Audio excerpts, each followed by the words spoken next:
I follow MS Dhoni very religiously, और मैं हर जगह बोलता हूँ उनकी क्या है लाइफ में बहुत एडवाइस काम करती है.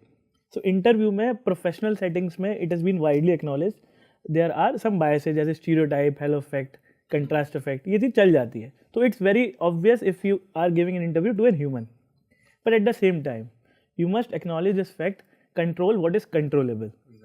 What is within your control, you can control that, and what is beyond your control, you can't control that. So don't try to focus on those areas. कि मेरे को 180 नंबर मिले या 200 मिले या फिर 160 मिले, that is not my control. What is in my control कि I have to give my best performance. So एक ये एडवाइस भी मिली थी मुझे इंटरव्यू के फेज में ही कि प्ले बॉल बाय बॉल, जैसे क्रिकेट में play on the merit of the ball. Don't see the bowler who is bowling, don't see the fielding that is being set, and don't see the team, and don't see the match. कुछ मत देखो, जो जैसे ball आ रही है आप उस पर कैसा अच्छा परफॉर्म कर सकते हो, आपको वो करना है. सो ये चीज़ बहुत इफेक्ट करती है इंटरव्यू में. सो वही सारी चीज़ आप कैरी करके रहो कि ठीक है, जो भी बोर्ड आता है, जिस तरीके क्वेश्चन होता है, I will handle that on that day with my full capacity. अब जो होगा बाकी देखा जाएगा. और जैसे ये एक बात बोली थी आपने, नॉलेज पार्ट, पर्सनैलिटी पार्ट. देखो यार, UPSC का इंटरव्यू है, सो बेसिक है, आपको चूज करा जा रहा है, तो नॉलेज तो टेस्ट होगी, और नॉलेज टेस्ट हो भी गई है, बट ऐसा नहीं होना चाहिए कि यार बेसिक क्वेश्चन आप नहीं बता पा रहे, तो फिर लगेगा कि मेंस में पढ़ के लिख के आए हो, प्री में क्वालिफाई किया है, तो what is the sense if you are not able to communicate that knowledge. तो इसलिए वो चेक होगी. और आई वुड से कि बहुत फर्क होता है बोलने में और लिखने में, क्योंकि बहुत सारी चीज़ें हम बोल देते हैं, शायद हमसे वो हम उसको स्ट्रक्चर्ड में बोल ना पाए. So that requires practice.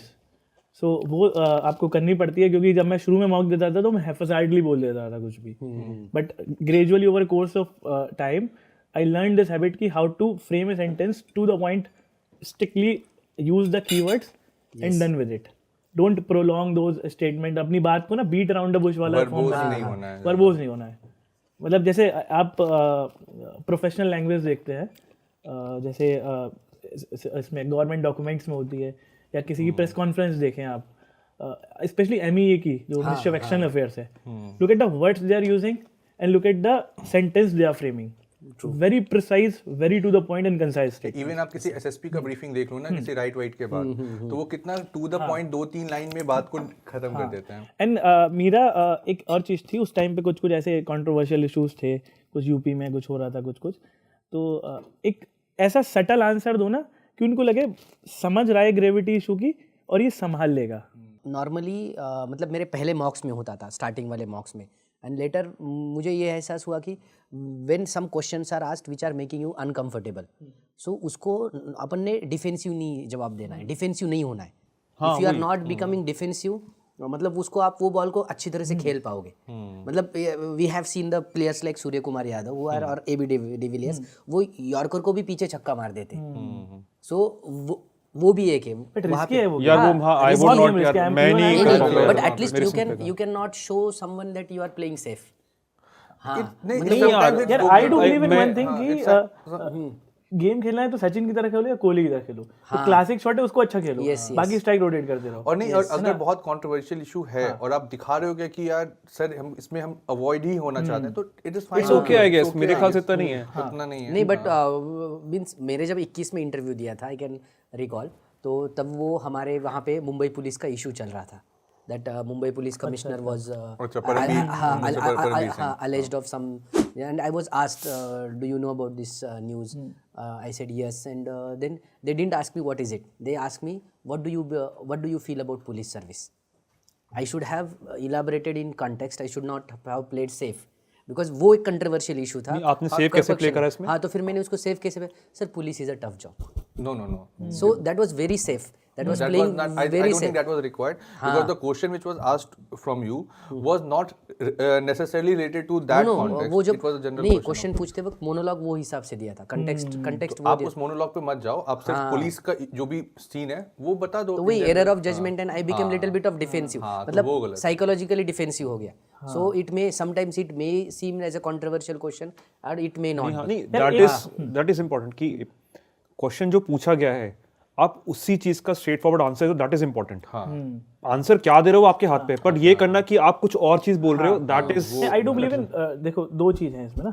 एक होती है beat around the bush, that should be completely avoided in every circumstances. But एक होती है sometime you give a very witty answer जो कि उन्होंने एक्सपेक्ट नहीं किया, and if you give that answer ना तो उनको That's लगेगा what I said. सूर्य कुमार यादव और वो AB मतलब डिविलियर्स. उनको लगेगा यार इसने तो मतलब मैंने ऐसा सोचा भी नहीं था ऐसे आंसर. यार एक बात, जस्ट स्मॉल थिंग, ऐसा कभी हुआ है कि उन्होंने कोई क्वेश्चन पूछा था, तुमने नॉर्मल बोल के बाहर आ गए, फिर कहा भाई इसका तो ये जवाब देता ना, इतना मतलब इतना वो हंसने लग जाते पूरी तरह, यार इसका ही देता. वो तो आपको हेलो एस्पिरेंट्स, हम में से बहुतों का सपना है आईएएस ऑफिसर बनना, लेकिन ये जर्नी बहुत महंगी है और इसलिए बहुत एस्पिरेंट्स ने जोश टॉक्स से रिक्वेस्ट किया कि क्या जोश टॉक्स एस्पिरेंट्स को हेल्प कर सकते हैं फाइनेंशियली उनकी इस जर्नी में. तो इसलिए जोश टॉक्स ने कांटेक्ट किया इंग्लिश मीडियम के लिए केएसजी आईएएस के खान सर को और हिंदी मीडियम के लिए संस्कृति आईएएस को. शायद खान सर और केएसजी आईएएस की इंट्रोडक्शन ही देने की जरूरत नहीं है. देश के सबसे जाने माने और रिस्पेक्टेड इंस्टीट्यूट्स में से है केएसजी. सृष्टि जैन देशमुख, शायद आपने नाम सुना हो, सर की ही स्टूडेंट रही हैं जिन्होंने 2018 में AIR 5 हासिल की. वहीं संस्कृति आईएएस के भी बहुत स्टूडेंट्स ने यूपीएससी में टॉप रैंक्स प्राप्त की हैं. कुछ ही समय में उनके भी बहुत स्टूडेंट्स की टॉक्स रिलीज होने वाली हैं. तो जोश टॉक्स ने केएसजी आईएएस और संस्कृति आईएएस से बात की और उन्हें रिक्वेस्ट किया कि क्या वो जोश की फैमिली के लिए एक बहुत बड़ी स्कॉलरशिप दे सकते हैं. मुझे बहुत खुशी है हम सबके साथ ये बात शेयर करने की कि दोनों ही इंस्टीट्यूट्स मान गए. वो जोश की फैमिली के लिए अपने फाउंडेशन कोर्स पे स्कॉलरशिप प्रोवाइड करेंगे, यानी कि वो क्वालिटी की एजुकेशन जिसकी फीस लाखों में जाती थी अब हम अफोर्ड कर पाएंगे. ये हेल्प वैल्यूएबल है सबसे ज्यादा हम नए एस्पिरेंट्स के लिए जिन्हें फाउंडेशन कोर्स करना तो है लेकिन लाखों की फीस हम अफोर्ड नहीं कर सकते. जोश फैमिली की ये स्कॉलरशिप पाने के लिए हम नीचे दिए गए गूगल फॉर्म को फिल कर सकते हैं. जब आपको कॉल आए तो प्लीज ये मेंशन करना मत भूलना कि आप जोश फैमिली के पार्ट हैं ताकि आपको ये स्कॉलरशिप मिल पाए. जोश टॉक्स को बहुत गर्व है कि अब एस्पिरेंट्स को जोश सिर्फ कहानियों से नहीं बल्कि असलियत में फाइनेंशियली सपोर्ट कर पा रहा है. जोश टॉक्स का सपना कभी भी सिर्फ टॉक्स बनाना नहीं था. जोश का मानना है कि हम सब में एक काबिलियत है अपनी जिंदगी में कुछ बड़ा हासिल करने की, मगर जिंदगी की कुछ परिस्थितियां हमें अपने अंदर के टैलेंट को बाहर नहीं निकालने देती. लेकिन अब कम से कम हमारी फाइनेंशियल स्थिति हमें अपने आईएएस बनने के सपने से रोक नहीं सकती.